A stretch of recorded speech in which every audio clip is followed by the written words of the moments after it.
আল্লাহ পাক রব্বুল আলামিন বলেন ওয়ালানাবলুওয়ান্নাকুম, আল্লাহ পাক রব্বুল আলামিন বলেন এ বান্দা, আমি আল্লাহ পাক রব্বুল আলামিন যে বললাম হে মুমিন তোমার পরীক্ষা আছে, আমি আল্লাহ পাক রব্বুল আলামিন যে বললাম বান্দা তোমার পরীক্ষা আছে, এই পরীক্ষার পরীক্ষককে, এই পরীক্ষাটা লইব কে, এই পরীক্ষাটা দিব কে, এই পরীক্ষাটা কে লইব, মাস্টার লইব নাকি মেম্বারনি লইব? এমতো অবস্থায় মহান আল্লাহ পাক রব্বুল আলামিন বলেন এ বান্দা, আমি আল্লাহ পাক রব্বুল আলামিন যে বললাম বান্দা তোমার পরীক্ষা আছে, এই পরীক্ষা কেউ নিবে না, এই পরীক্ষার পরীক্ষক হইলাম আমি আল্লাহ পাক রব্বুল আলামিন। আর এই পরীক্ষা দিবে হলো বিশ্বের সমস্ত মুমিন মুসলমান, এই পরীক্ষার পরীক্ষার্থী।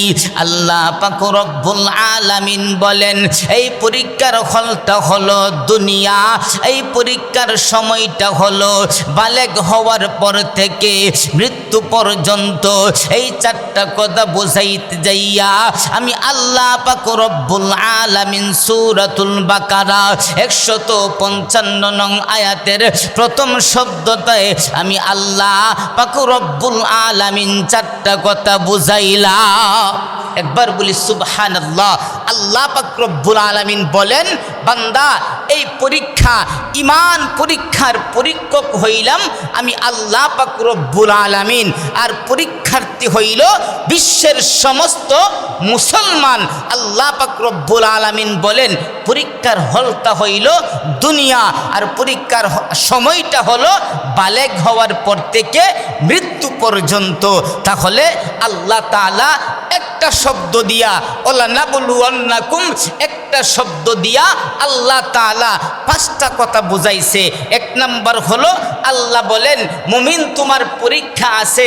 কি পরীক্ষা? এক নাম্বার হলো ঈমান পরীক্ষা, দুই নাম্বার হলো এই পরীক্ষাটা কে নেবে?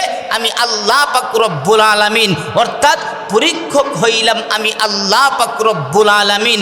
দুই নাম্বার, তিন নাম্বার হলো পরীক্ষার্থী হইল বিশ্বের সমস্ত মুসলমান। চার নাম্বার পরীক্ষার হলটা হইল দুনিয়া। পাঁচ নাম্বার পরীক্ষার সময়টা হলো বালেগ হওয়ার পর থেকে মৃত্যু পর্যন্ত। পাঁচটা কথা আল্লাহ পাক রব্বুল আলামিন সূরাতুল বাকারার 155 নং আয়াতের প্রথম শব্দেই আল্লাহ তাআলা পাঁচটা কথা বুঝাইছেন। একবার বলি সুবহানাল্লাহ। এখন আসেন পরীক্ষার এই পাঁচটা বিষয় জানলাম, কিন্তু আল্লাহ তাআলা কি কি পরীক্ষা নেবে, পরীক্ষার বিষয়টা কি? আল্লাহ তাআলা বললেন ঈমান পরীক্ষা নেবে, এর মধ্যে বিষয়গুলি কি? বিষয়গুলি আপনার বিষয়ের মৌলিক দিক হইল দুইটা, মৌলিক দিক হইল দুইটা। আল্লাহ পাক রব্বুল আলামিন সূরাতুল ফাজরের 2 আয়াতের মধ্যে বলেন فَأَمَّا الْإِنسَانُ إِذَا مَا ابْتَلَاهُ رَبُّهُ فَأَكْرَمَهُ وَنَعَّمَهُ فَيَقُولُ رَبِّي أَكْرَمَنِ وَأَمَّا إِذَا مَا ابْتَلَاهُ فَقَدَرَ عَلَيْهِ رِزْقَهُ فَيَقُولُ رَبِّي أَهَانَنِ। আল্লাহ পাক রব্বুল আলামিন বলেন এ বান্দা, আমি আল্লাহ পাক রব্বুল আলামিন যে বললাম আমি আল্লাহ তাআলা ঈমান পরীক্ষা নিব। আমি আল্লাহ ঈমান পরীক্ষার মৌলিক দিক হলো দুইটা। আমি আল্লাহ এক নাম্বার হলো আমি আল্লাহ পাক রব্বুল আলামিন ঈমান পরীক্ষা নিব সুখ দিয়া, আরেকটা হলো দুই নাম্বার আমি আল্লাহ পাক রব্বুল আলামিন ঈমান পরীক্ষা নিব দুঃখ দিয়া। একবার বলি সুবহানাল্লাহ। আল্লাহ পাক রব্বুল আলামিন বলেন, বান্দা আমি আল্লাহ পাক রব্বুল আলামিন তোমার ঈমান পরীক্ষা নেব দুইভাবে, হয়তো সুখ দিয়া নতুবা দুঃখ দিয়া। সুখের পরীক্ষা আল্লাহ তাআলা দুইভাবে নেবেন, দুঃখের পরীক্ষা আল্লাহ পাক রব্বুল আলামিন 5 ভাগে নেবেন। সুখের পরীক্ষার দুইটা দিক কি কি আল্লাহ পাক রব্বুল আলামিন সূরাতুল ফাজরের মধ্যে বলেন, فأما الإنسان إذا ما ابتلاه ربه فأكرمه ونعمه فيقول ربي أكرمن وأما إذا ما ابتلاه فقدر عليه رزقه فيقول ربي أهانن। আল্লাহ পাক রব্বুল আলামিন বলেন, আমি আল্লাহ পাক রব্বুল আলামিন যে বললাম, আমি আল্লাহ ঈমান পরীক্ষা নিব দুইভাবে, এক ভাগ হলো সুখ দিয়া আর এক ভাগ হলো দুঃখ দিয়া। আমি আল্লাহ সুখের পরীক্ষা নিব দুইভাবে। এক নাম্বার হলো আমি আল্লাহ সুখের পরীক্ষা নিব পদ দিয়া। আমি আল্লাহ কাউকে মসজিদের সভাপতি বানাই, আমি আল্লাহ কাউকে মেম্বার বানাই, আমি আল্লাহ কাউকে চেয়ারম্যান বানাই, আমি আল্লাহ কাউকে এমপি বানাই, আমি আল্লাহ কাউকে মন্ত্রী বানাই, আমি আল্লাহ কাউকে প্রধানমন্ত্রী বানাই। আমি আল্লাহ সুখের 1 নাম্বার পরীক্ষা করি পদ দিয়া। আমি আল্লাহ সুখের 2 নাম্বার পরীক্ষা করি ধন দিয়া। আমি আল্লাহ পাক রব্বুল আলামিন কাউকে লক্ষ কোটি কোটি টাকার মালিক বানাই। আমি আল্লাহ এইভাবে সুখের 2 নাম্বার আমি আল্লাহ পাক রব্বুল আলামিন পরীক্ষা করি। একবার বলি সুবহানাল্লাহ। আল্লাহ পাক রব্বুল আলামিন বলেন, আমি আল্লাহ সুখের পরীক্ষা 2 ভাবে করি।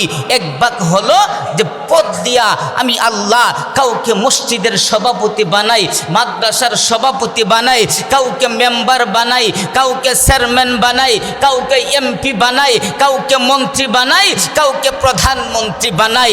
আমি আল্লাহ পদ দিয়া কাউকে আমি আল্লাহ সুখের 1 নাম্বার পরীক্ষা করি। সুখের 2 নাম্বার পরীক্ষা হলো আমি আল্লাহ পাক রব্বুল আলামিন কাউকে অঢাল ধন সম্পদ দান করি। আমি আল্লাহ ধন দিয়া সুখের 2 নাম্বার পরীক্ষা করি। এখন আসেন আল্লাহ তাআলা দুঃখের পরীক্ষা কিভাবে করে? 5 ভাবে করে দুঃখের পরীক্ষা। সূরাতুল বাকারা আমার তেলাওয়াতকৃত আয়াতের ভিতরে আল্লাহ পাক রব্বুল আলামিন 5টা বিষয় নিয়ে আলোচনা করেছেন। وَلَنَبْلُوَنَّكُمْ بِشَيْءٍ مِّنَ الْخَوْفِ وَالْجُوعِ وَنَقْصٍ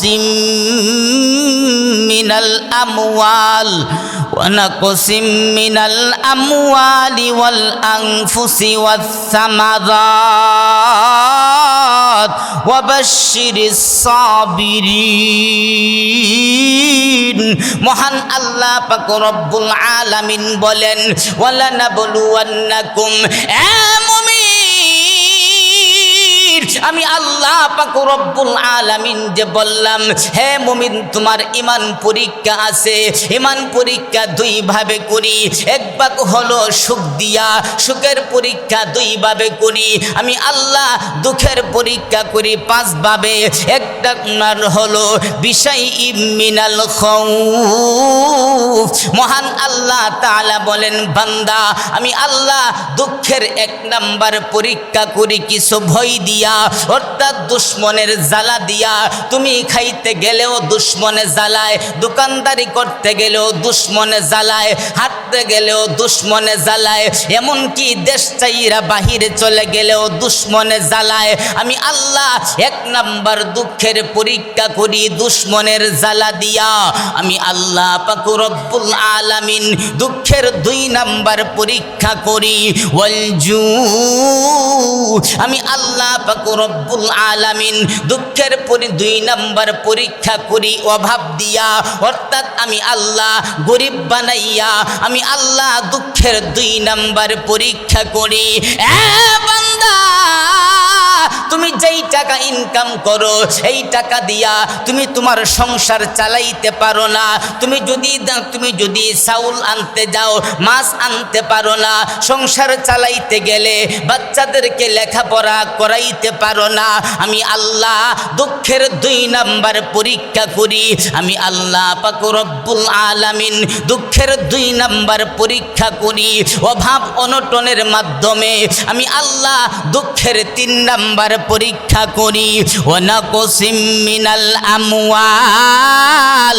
মহান আল্লাহ পাক রব্বুল আলামিন বলেন, এ বান্দা, আমি আল্লাহ পাক রব্বুল আলামিন দুঃখের 3 নাম্বার পরীক্ষা করি ওয়ানাকুসিম মিনাল আমওয়াল। আমি আল্লাহ পাক রব্বুল আলামিন তোমাকে গরিব বানাই না, আমি আল্লাহ পাক রব্বুল আলামিন তোমাকে ধনী বানাই। আমি আল্লাহ তোমাকে ধনী যে বানাই, তোমার ধনের মধ্যে বাধি লেগে যায়, অর্থাৎ তোমার বাড়িঘর আগুনে পুড়ে যায়, অর্থাৎ কিংবা তোমার ব্যবসা বাণিজ্য এইরকম ভাবে লসে পড়ে যায়, চুরি হয়ে যায়, ডাকাতি হয়ে যায়। আমি আল্লাহ পাক রব্বুল আলামিন এইরকম ভাবে তোমার ধন সম্পদের মধ্যে বাধি দিয়া আমি আল্লাহ পাক রব্বুল আলামিন দুঃখের 3 নাম্বার পরীক্ষা করি। আমি আল্লাহ দুঃখের 4 নাম্বার পরীক্ষা করি ওয়াল আনফুস। মহান আল্লাহ পাক রব্বুল আলামিন বলেন, এ বান্দা, আমি আল্লাহ পাক রব্বুল আলামিন দুঃখের 4 নাম্বার পরীক্ষা করি জানের ক্ষতি দিয়া, অর্থাৎ আমি আল্লাহ, অর্থাৎ তুমি নিজে রোগী কিংবা তোমার বিবি রোগী কিংবা তোমার মা রোগী কিংবা তোমার সন্তান রোগী, অর্থাৎ রোগ সুখ দিয়া আমি আল্লাহ পাক রব্বুল আলামিন দুঃখের 4 নাম্বার পরীক্ষা করি, দুঃখের 5 নাম্বার পরীক্ষা করি ওয়াসসামারাত। তোমার ফসলগুলি নষ্টের মাধ্যমে, হে বান্দা, তুমি যে জমিনের মধ্যে ফসল লাগাইলা এই ফসলগুলি পোকায় খাইয়া নষ্ট করে ফেলে কিংবা শিলা বৃষ্টি নিয়ে যায় কিংবা বন্যার মাধ্যমে ওই ফসলগুলি নষ্ট হয়ে যায়। আমি আল্লাহ পাক রব্বুল আলামিন দুঃখের 5 নাম্বার পরীক্ষা করি ফসলগুলি বিনষ্টের মাধ্যমে। একবার বলি সুবহানাল্লাহ। আল্লাহ পাক রব্বুল আলামিন, আচ্ছা এখন চিন্তা করেন, এই 7টার বাহিরে পৃথিবীর কোনো মানুষ আছে আপনার, হয়তো আপনি সুখের পরীক্ষা 2 ভাবে নেবে, হয়তো আল্লাহ তাআলা ফদ দিয়া নতুবা ধন দিয়া, দুঃখের পরীক্ষা 5 ভাবে নেবে। আল্লাহ বলেন বিশাইইম মিনাল খৌফ, 1 নাম্বার হলো ভয় অর্থাৎ দুশ্মনের জ্বালা, 2 নাম্বার হলো ওয়ালজু অভাব অনটন, যেই টাকা তুমি ইনকাম করো এই টাকা দিয়া পরিবার নিয়ে চলতে পারো না, 3 নাম্বার ওয়ানাকসিম মিনাল আমওয়াল, তোমার ব্যবসা বাণিজ্য ধন সম্পদ বিনষ্টের মাধ্যমে আমি আল্লাহ দুঃখের 3 নাম্বার পরীক্ষা করি।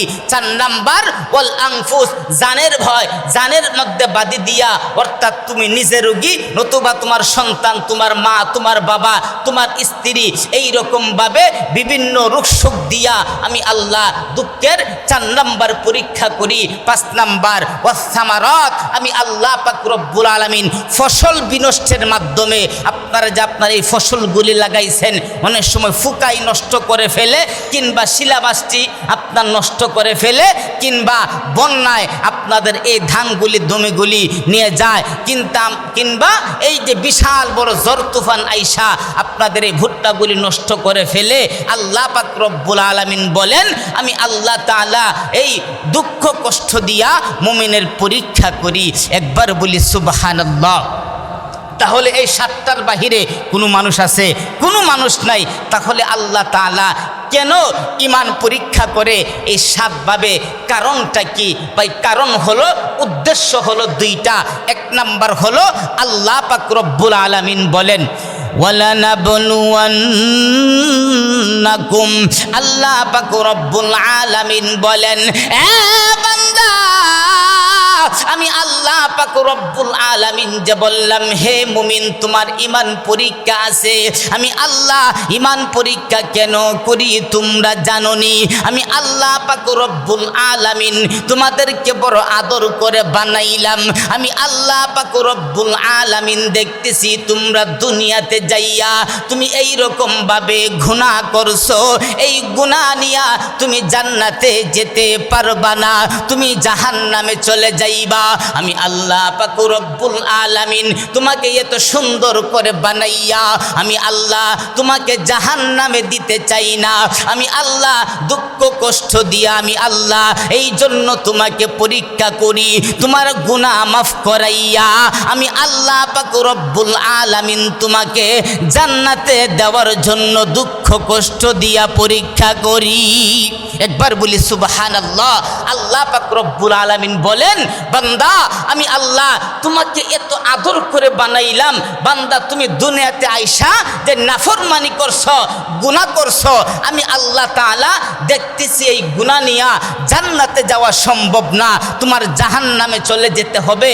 আমি আল্লাহ তোমাকে জাহান্নামে দিতে চাই না, এই জন্য আমি আল্লাহ পাক রব্বুল আলামিন তোমাকে জাহান্নাম থেকে বাঁচাইয়া জান্নাতে দেওয়ার জন্য আমি আল্লাহ পাক রব্বুল আলামিন এইভাবে আমি আল্লাহ তাআলা তোমার পরীক্ষা করি। একবার বলি সুবহানাল্লাহ।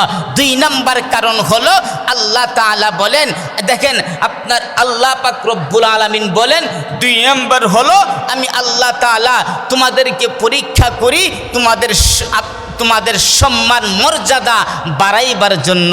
একবার বলি সুবহানাল্লাহ। আল্লাহ তাআলা পরীক্ষা করে সম্মান কিভাবে বাড়ে, মুমিনের সম্মান কিভাবে বাড়ে এটা বলতে গেলে বহু আপনার অনেকক্ষণ আলোচনা করতে হবে, তারপরেও 2টা ঘটনা বলবো।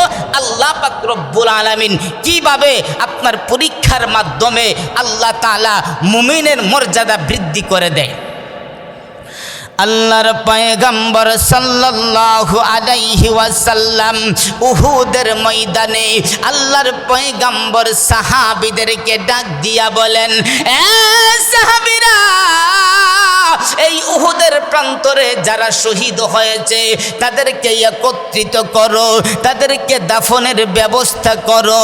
এবার সাহাবায়ে কেরাম যখন তাদেরকে একত্রিত করা হলো, এমত অবস্থায় আল্লাহর পয়গম্বর বলেন, হে সাহাবীরা, তোমরা সেই সাহাবীরা যারা শহীদ হয়েছে তাদেরকে গণনা করো। এবার সাহাবীরা যখন গণনা করে, গণনা করতে করতে 68 জন হয়ে গেছে।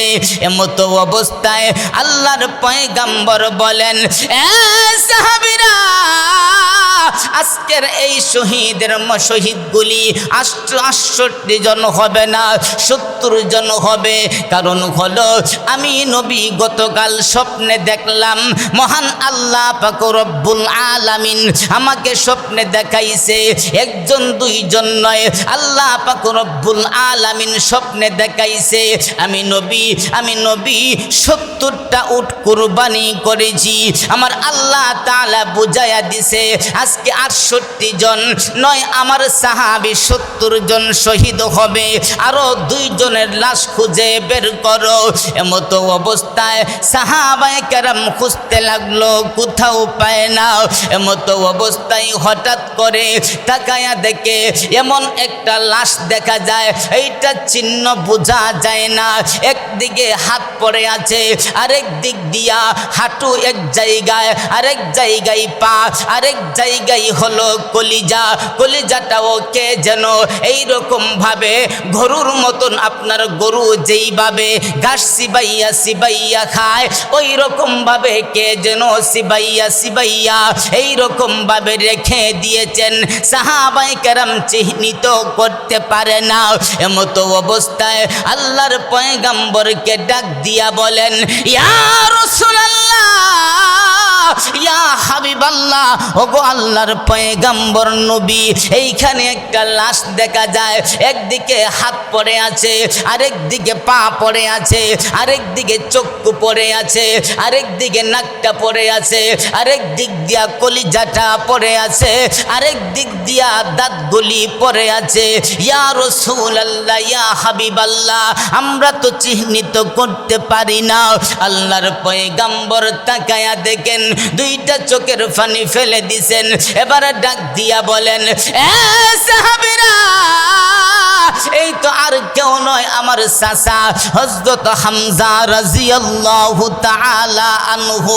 এমতো অবস্থায় ওইগুলিকে একত্রিত করে আল্লাহর নবী নিজে কাঁধে নিয়া যখন বাড়ির দিকে রওনা হয়ে যায়, এমতো অবস্থায় নবীজির ফুফু আম্মা হযরত সুফিয়া রাদিয়াল্লাহু তাআলা আনহু তিনি যখন দেখার জন্য আসে, এমতো অবস্থায় ফুফাতো ভাই জুবাইরকে ডাক দিয়া বলেন, হে জুবাইর, তুমি তোমার আম্মাকে ফিরাও, কারণ হলো আমার চাচা এই রকম অবস্থা, আমার ফুফু আম্মা হযরত সুফিয়া যদি আমার চাচাকে দেখে তাহলে নিজেকে কন্ট্রোল করতে পারবে না, হার্ট অ্যাটাক করে দুনিয়া থেকে বিদায় হয়ে যাবে। এমতো অবস্থায় সুফিয়া তখন ডাক দিয়া বলেন, হো নবী, না না, আমি কান্না করব না, আমার ভাইকে আমি এক নজর দেখতে চাই। এমতো অবস্থায় 69 জন হয়ে গেল। আরেকজন সাহাবী আল্লাহর পয়গম্বর বলেন, তাকায়া তাকো, আরেকজন সাহাবী আছে। এমতো অবস্থায় কোথাও পায় না, হঠাৎ করে তাকায়া দেখে একজন মহিলা আপনার পাগলের বেশে আসতেছে।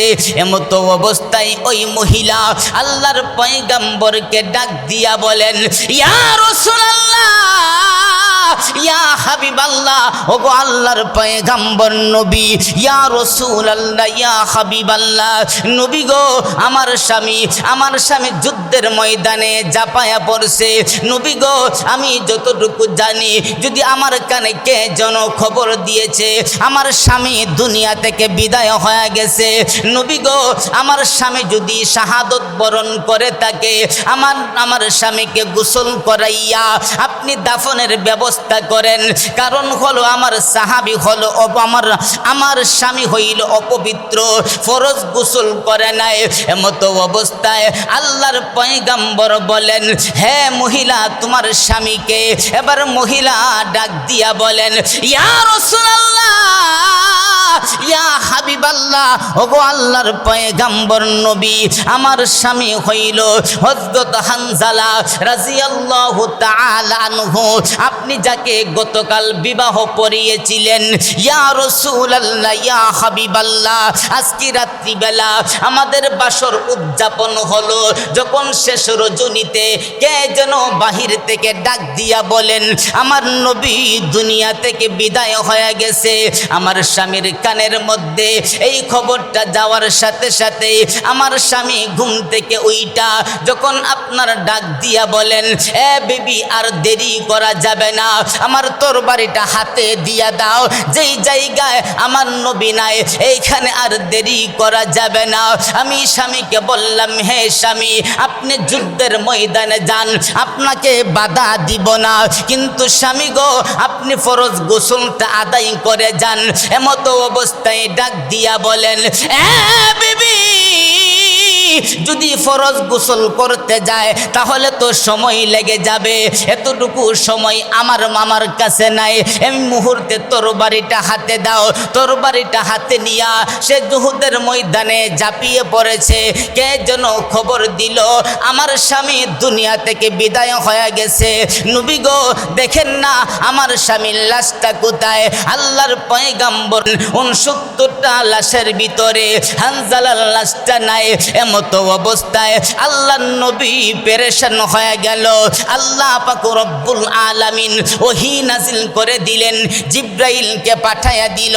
এবার জিব্রাইল আইসা বলেন, ইয়া রাসূলুল্লাহ, ইয়া হাবিবাল্লাহ, ওগো আল্লাহর পয়গম্বর নবী, চিন্তা করার কোনো কারণ নাই।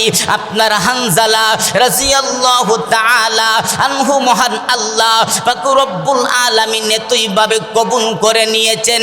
হানজালা যখন শহীদ হয়ে যায়, মহান আল্লাহ পাক রব্বুল আলামিন হানজালাকে গোসল করানোর জন্য মহান আল্লাহ দুনিয়ার পানি লাগাই নাই, আকাশের মধ্যে ফেরেশতাদের মাধ্যমে আল্লাহ তাআলা জান্নাতি পানি দিয়া হযরত হানজালার গোসলের ব্যবস্থা করে দিয়েছেন। সুবহানাল্লাহ। আর জোরে বলেন না সুবহানাল্লাহ। যেই ঘটনা বুঝাইতে যাইলাম, আমার আল্লাহ পাক রব্বুল আলামিন যে বলেন, আমি আল্লাহ মুমিনের পরীক্ষা করি 5 ভাবে, আমি আল্লাহ সুখের পরীক্ষা করি 2 ভাবে। এক ভাগ হলো ধন দিয়া, আর এক ভাগ হলো পদ দিয়া। আমি আল্লাহ দুঃখের পরীক্ষা করি 5 ভাবে।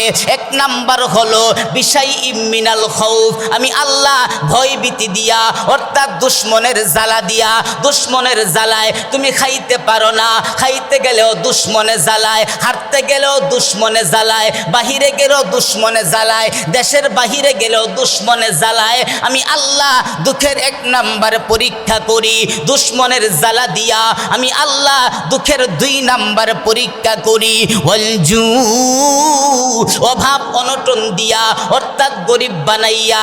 যেই টাকা তুমি ইনকাম করো, এই টাকা দিয়া তুমি তোমার সংসার চালাইতে পারো না। কাপড় কিনলে ভাত কিনতে পারো না, চাউল কিনলে মাছ কিনতে পারো না, টানা টানি লেগে যায়। আমি আল্লাহ দুঃখের 2 নাম্বার পরীক্ষা করি গরিব বানাইয়া। আমি আল্লাহ দুঃখের 3 নাম্বার পরীক্ষা করি। আমি আল্লাহ ওয়ানাকসিম মিনাল আমওয়াল, আমি আল্লাহ তোমাকে গরিব বানাই না, আমি আল্লাহ তোমাকে ধন সম্পদ দান করি। কিন্তু ধন সম্পদের মধ্যে বাদি লেগে যায়, তোমার ঘর আগুন লেগে পুড়ে যায়, তোমার এই রকম ভাবে তোমার ব্যবসা বাণিজ্য এই রকম ভাবে লস হয়ে যায়, এই রকম ভাবে চুরি হয়ে যায়, ডাকাতি হয়ে যায়। আমি আল্লাহ দুঃখের 3 নাম্বার পরীক্ষা করি ধন সম্পদের মধ্যে বাদি দিয়া। আমি আল্লাহ দুঃখের 4 নাম্বার পরীক্ষা করি ওয়াল আনফুস, আমি আল্লাহ জানের মধ্যে আমি আল্লাহ জানের মধ্যে বাদি দিয়া দেয়। অর্থাৎ তুমি নিজে রোগী, নতুবা তোমার সন্তান রোগী, নতুবা তোমার তোমার বিবি রোগী, নতুবা তোমার মা রোগী। এই রকম ভাবে আমি আল্লাহ অসুস্থতা দিয়া আমি আল্লাহ রোগের 4 নাম্বার পরীক্ষা করি। আমি আল্লাহ পাক রব্বুল আলামিন দুঃখের 5 নাম্বার পরীক্ষা করি। ওয়াসসামারাত, ফসল নষ্টের মাধ্যমে তুমি যে জমিগুলি চাষ করো এই জমির মধ্যে ফুকা লেগে যায়, নতুবা ঝড় তুফানের মাধ্যমে এই জমিনগুলি নষ্ট হয়ে যায়, কিংবা শিলা বৃষ্টির মাধ্যমে এই ফসলগুলি নষ্ট হয়ে যায়, কিংবা বন্যার মাধ্যমে এই ফসলগুলি নষ্ট হয়ে যায়। আমি আল্লাহ এই রকম ভাবে দুঃখ কষ্ট দিয়া আমি আল্লাহ মুমিনের পরীক্ষা করি। কেন জানোনি? 1 নাম্বার কারণ হলো আমি আল্লাহ তোমারে বড় মায়া করে বানাইলাম, বড় আদর করে বানাইলাম। আমি আল্লাহ দেখতেছি আমি আল্লাহ তুমি যে দুনিয়াতে গেলা বড় নাফরমানি করে ফেলেছো, নাফরমানি করার কারণে তুমি জান্নাতে যেতে পারবা না, তোমার ঠিকানা হয়ে যাবে জাহান্নাম। আমি আল্লাহ তোমাকে মায়া করে বানাইয়া জাহান্নামে দিতে চাই না, আমি আল্লাহ তোমাকে জান্নাতে দিতে চাই। আর তুমি যদি জান্নাতে যেতে চাও তাহলে তো গুনাহ নিয়ে যেতে পারবা না। আমি আল্লাহ দুঃখের পরীক্ষা করি তোমার গুনাহ মাফ করার জন্য। সুবহানাল্লাহ। আমি আল্লাহ দুঃখের পরীক্ষা করি 2 নাম্বার মান সম্মান মর্যাদা বাড়াইবার জন্য। যেই ঘটনাটা বললাম নবী করিম সাল্লাল্লাহু আলাইহি ওয়াসাল্লামের চাচা হযরত হামজা রাদিয়াল্লাহু তাআলা আনহু উহুদের ময়দানে শহীদ হয়ে গেছেন। আল্লাহ পাক রব্বুল আলামিন তাকে এত মর্যাদা বাড়াইয়া দিয়েছেন। আল্লাহর নবী বলেন সাইয়্যিদুশ শুহাদা, আমার চাচা হলেন শহীদদের সরদার। সুবহানাল্লাহ। মহান আল্লাহর পয়গম্বর বুঝাইতে চান হযরত হামজালা আল্লাহ পাক রব্বুল আলামিন এতই মর্যাদা বাড়াই বাড়াইয়া দিয়েছেন, অপবিত্র অবস্থায় শহীদ হয়েছে। মহান আল্লাহ তাআলা তাকে দুনিয়ার পানি দিয়া গোসলের ব্যবস্থা করে নাই, মর্যাদা বাড়াইয়া আমার আল্লাহ জান্নাতি পানি দ্বারা ফেরেশতাদের মাধ্যমে আল্লাহ তাআলা গোসলের ব্যবস্থা করে দিয়েছেন। একবার বলি সুবহানাল্লাহ।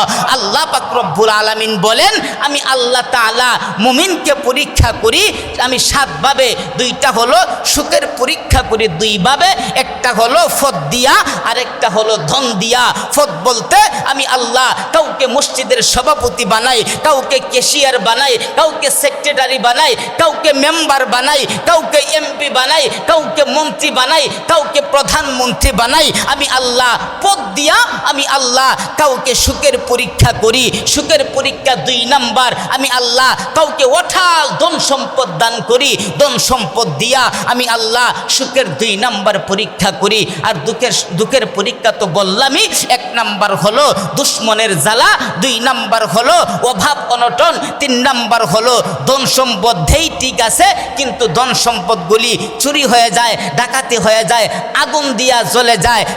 4 নাম্বার হলো যে ওয়াল আনফুস, আমি আল্লাহ জানের ক্ষতি, অর্থাৎ নিজে রোগী নতুবা সন্তান রোগী নতুবা পরিবারের যে কেউ রোগী, রোগ সুখ দিয়া আমি আল্লাহ দুঃখের 4 নাম্বার পরীক্ষা করি। দুঃখের 5 নাম্বার পরীক্ষা হলো ওয়াসামারাত, ফসল নষ্টের মাধ্যমে। আমাদের ফসল নষ্ট হয় কি হয় না? অনেক সময় দেখবেন আপনার জমিনে ধান লাগাইছেন, ফুকাই নষ্ট করে ফেলছে, কিংবা বিশাল জোর তুফান আইসা ভুট্টাগুলি যা আছে সব ফালাইয়া দিছে। এইভাবে আল্লাহ তাআলা দুঃখের 5 নাম্বার পরীক্ষা করে। আল্লাহ তাআলা বুঝাইতে চান, আমি আল্লাহ তাআলা তোমাদেরকে পরীক্ষা করে অবিচার করি নাই। আমি আল্লাহ তাআলা পরীক্ষা করার 1 নাম্বার কারণ হলো আমি আল্লাহ বড় আদর করে আমি আল্লাহ তোমারে বানাইলাম। তুই যে দুনিয়াতে গেলি, নাফরমানি করলি, গুনাহ করলি, এই গুনাহ নিয়ে তো জান্নাতে যাওয়া সম্ভব না, জাহান্নামে যেতে হবে।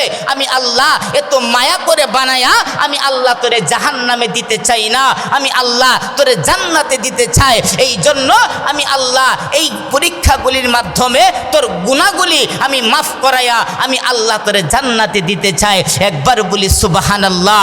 আর গুনাহ যদি না থাকে, তুমি মুমিন মুসলমান নেককার, আমি আল্লাহ তোমাকে কেন আমি আল্লাহ পরীক্ষা করি তোমার মর্যাদা বাড়াইবার জন্য। এতে বোঝা গেল গুনাহগারকে আল্লাহ তাআলা পরীক্ষা করে গুনাহ মাফ করানোর জন্য, আর নেককার যারা তাদেরকে আল্লাহ তাআলা পরীক্ষা দেয় মর্যাদা বাড়ানোর জন্য। আল্লাহ পাক রব্বুল আলামিন বলেন মর্যাদা কিভাবে বাড়বে। আল্লাহ তাআলা 155তম আয়াতের শেষ অংশে বলেন ওয়াবাশশিরিস সাবিরিন। আল্লাহ তাআলা বলেন এই পরীক্ষাগুলি তোমার সামনে যখন উপনীত হয় তখন তুমি ধৈর্য ধারণ করো, সবর করো। দেখা গেল অনেক সময় দেখা যায় আপনি 5 ওয়াক্ত নামাজ পড়েন, আমি 5 ওয়াক্ত নামাজ পড়ি, রোজা রাখি, আল্লাহওয়ালা মানুষ, এই যে দেখবেন আপনার ধন সম্পদের মধ্যে আপনার ক্ষতি হয়ে গেছে, অথচ আপনার পাশে যে জমিটা আছে সে জীবনে নামাজও পড়ে না, রোজাও রাখে না, সুদ খায়, ঘুষ খায়, তারপরে নাফরমানি করে, হের খেটটা বিন্দু পরিমাণও কোনো নষ্ট হয়েছে না। এতে বোঝা গেল যে আল্লাহ তাআলা আপনার যে যত বড় মুমিন, একজন সাধারণ মুমিনের যতটুকু কষ্ট তার চাইতে একজন আলেম ওলামার যতটুকু কষ্ট তার চাইতে বেশি কষ্ট আল্লাহর ওলি, তাদের চাইতে বেশি কষ্ট নবী রাসূল। যে যত বড় মুমিন তার পরীক্ষাটাও তত বড়। এই জন্য ধৈর্য হারার কোনো কারণ নাই। আপনাকে যখন আপনার সামনে এই বিপদগুলি আসবে তখন আপনাকে বুঝতে হবে হয়তো আমি কোনো গুনাহ করছি, গুনাহটাকে মাফ করানোর জন্য আল্লাহ পাক রব্বুল আলামিন আমার উপরে এই বিপদটা দিয়েছে। ওই বিপদটা আসার পরে ওয়াবাশশিরিস সাবিরিন, আপনাকে ধৈর্য ধারণ করতে হবে। ধৈর্য ধারণ করলেই আপনি পাস, আর ধৈর্য ধারণ না করতে পারলেই আপনি ফেল। এই জন্য আল্লাহর নবী বলেন ওয়াবাশশিরিস সাবিরিন। বাশশিরের ব্যাখ্যায় মুফাসসিরিনে কেরাম বলেন তোমার যদি বিপদ আসে, বিপদে তুমি যদি ধৈর্য ধারণ করো, আল্লাহ পাক রব্বুল আলামিন কথার কথা তোমার 1 লক্ষ টাকা ব্যবসায় লস হয়ে গেছে, তুমি অধৈর্য হও নাই, বিপদে তুমি ধৈর্য ধারণ করছো, আর মুফাসসিরিনে কেরাম বলেন 1 লক্ষ টাকা নষ্ট হওয়ার কারণে তুমি যে ধৈর্য ধরলা, আল্লাহ পাক রব্বুল আলামিন তোমাকে ডাবল দিবে। সুবহানাল্লাহ। এই জন্য আমাদেরকে ধৈর্য হারার কোনো কারণ নাই। আল্লাহ পাক রব্বুল আলামিন একজন মুমিনকে আল্লাহ তাআলা পরীক্ষা করবেই। আল্লাহ তাআলা এত বড় জান্নাতটা দিবে পরীক্ষা ছাড়া। কারণ বেঈমানের কোনো পরীক্ষা নাই, বেঈমানের কোনো পরীক্ষা নাই। বেঈমান তো ইমানি মাদ্রাসার ছাত্র না। যেই ব্যক্তি ছাত্র, আপনি মাদ্রাসায় স্কুলে ভর্তি হয়েছেন, পরীক্ষা তো আপনারই নেবে নাকি? পরীক্ষাটা কার হবে? যে আপনার মাদ্রাসা কিংবা স্কুলের ছাত্র, তার পরীক্ষা হবে। আর যে আপনার স্কুল মাদ্রাসার ছাত্র না, তার কি পরীক্ষা হবে? বেঈমান তো ইমানই আনে নাই, তাহলে তার আবার পরীক্ষা কিসের? তার কোনো পরীক্ষাও নাই। সে মৃত্যুবরণ করবে, করার সাথে সাথে আল্লাহ তাআলা চিরস্থায়ী জাহান্নাম। আর আমি ইমান আনছি, ইমান আনার কারণে কথার কথা আপনি 2টা লুঙ্গি পরেন, 2টার মধ্যে একটা আপনার মোলায়েম সুতার আর একটা হলো আপনার মোটা সুতা, দেখা গেল 2টাই ময়লা হয়ে গেছে, একটা পড়তে ভালো লাগে আর একটা পড়তে ভালো লাগে না। আপনার বিবি কি বলবেন যে 2টাই দাও? 2টা দেওয়ার কারণ নাই, আপনি তো বলবেন এটা পড়তে ভালো লাগে না, এটাতে ফালাইয়া দাও। আর যেটা আপনার পড়তে ভালো লাগে, ময়লা হয়ে গেলে প্রথমে সাবান দেন, সাবান দেওয়া যদি পরিষ্কার না হয় তাহলে কি করা হয়? পাউডার দেওয়া হয়। পাউডার দেওয়া আপনার পরিষ্কার না হলে কি করা হয়? ব্লিচিং পাউডার দেওয়া হয়। আপনার ধাপে ধাপে কিভাবে পরিষ্কার করা যায় সেটা আমাদের চিন্তা থাকে। আল্লাহ তাআলা বুঝাইতে চান, বান্দা যারা বেঈমান তাদেরকে আমার দরকার নাই, যারা ইমানদার তারা তো গুনাহ করতে করতে জাহান্নামের দিকে যাইতেছে। এই জন্য আমি আল্লাহ তাদেরকে পরীক্ষা দিয়া আমি আল্লাহ পাক রব্বুল আলামিন তাদেরকে জাহান্নামে দিতে চাই না, আমি আল্লাহ তাদেরকে জান্নাত দিতে চাই। একবার বলি সুবহানাল্লাহ। আপনি নৌকা দিয়া যাবেন, নৌকা দিয়া যাওয়ার সময় দেখতেছেন 2 জন মানুষ আপনার এই পানির মধ্যে পড়ে আছে, একজন মানুষ মৃত আর একজন মানুষ অর্ধেক মৃত, এখনো আপনার মারা যায় নাই। এখন আপনি কারে তুলবেন? আপনি কাকে তুলবেন? যে আদামরা হেরে তুলবেন। কারণ হেরে আপনার যদি আপনি তুইলা ট্রিটমেন্ট করলে সুস্থ হওয়ার সম্ভাবনা। আর যে মারা গেছে হে তো মারাই গেল।